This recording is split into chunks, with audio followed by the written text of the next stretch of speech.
కేంద్ర ప్రభుత్వం ప్రజా కార్మిక వ్యతిరేక విధానాలను అమలు చేస్తోందని దీనిని నిరసిస్తూ ఐక్య ఉద్యమాలకు సిద్ధం కావాల్సిన అవసరం ఉందని ఏఐటీయూసీ రాష్ట్ర కార్యదర్శి సిరిగా విలాస్ అన్నారు.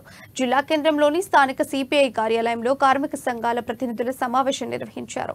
రాజ్యాంగానికి విరుద్ధంగా కేంద్రంలోని బీజేపీ ప్రభుత్వం విభజించి పాలించు అనే విధంగా రాజకీయంగా లబ్ధి పొందుతోందని విలాస్ మండిపడ్డారు. ఈ చర్యను కార్మిక సంఘాలు తీవ్రంగా వ్యతిరేకిస్తున్నాయని అన్నారు. ప్రభుత్వ రంగ సంస్థలను సైతం ప్రైవేటీకరణ చేస్తూ కార్పొరేటర్లకు దారదత్తం చేస్తోందని అన్నారు.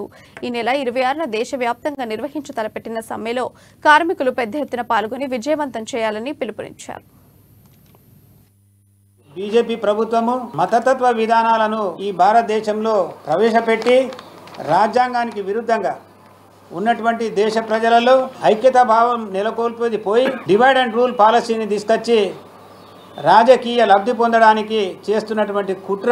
దీన్ని ట్రేడ్ యూనియన్స్, అదేవిధంగా సంయుక్త కిసాన్ మోర్చా, రైతులు, వ్యవసాయ కార్మికులు, మిగతా భారతదేశంలో ఉన్నటువంటి 55 కోట్ల మంది కార్మికులు దీన్ని వ్యతిరేకించడం జరుగుతుంది. ఇప్పుడు ఈరోజు దేశంలో ఉన్నటువంటి రైల్వేస్ కానీ, ఎయిర్పోర్ట్స్ కానీ, అదేవిధంగా పోర్ట్స్ కానీ, భారీ పరిశ్రమలు అయినటువంటి స్టీల్ పరిశ్రమలు కానీ, కోల్, సిమెంట్, అన్ని పరిశ్రమలను కూడా ఈ అదానికి, అంబానీకి దారాదత్తం చేయడం జరుగుతుంది. అది కాకుండా విదేశాల నుండి తెచ్చినటువంటి కోల్ని ఖచ్చితంగా ఇక్కడ పరిశ్రమలు 10% ఉపయోగించాలని ఉన్నటువంటి కేంద్ర ప్రభుత్వము చెప్పడం జరుగుతుంది.